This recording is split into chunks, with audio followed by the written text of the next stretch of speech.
أحب أعرف الجميع وأدي كل أنسى عن حياتي. ليا الشرف والدي الشهيد اللي أفتخر بإنجازاته.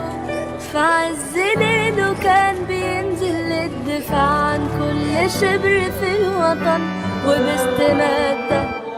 عرض حياته 1000 مرة للضياع، ما يستاهلش كره أبدا أو شماتة. وأحب أفكركم جميعا لو نسيت اللي اتحرم دلوقتي منه أهل بيته. وعشان آمنا بالقدر وبالشهادة قلنا العمل لأجل الوطن أفضل عبادة. بقول حسبنا الله ونعم الوكيل في اللي عمل كده في ابني، وعايزاهم ما يسيبوش تربني ابدا. مش هرتاح توصلي صوتي للشعب كله والمصر كلها، والرئيس السيسي تقولوا له ام محمود عايزه طاره. اللهم انا عايزه تربني، مش هرتاح الا ما يجي بتاعه مكتوبه له.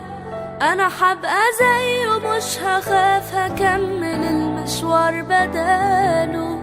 في عز ليله كان بينزل للدفاع عن كل شبر في الوطن وباستماتة. عرض حياته 1000 مرة للضياع، ما يستاهلش كره أبدا أو شماتة. وأحب أفكركم جميعا لو نسيتوا اللي اتحرم دلوقتي منه أهل بيته.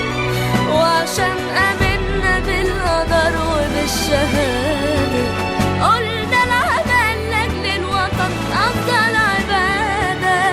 أيوة العمل لأجل الوطن أفضل عبادة.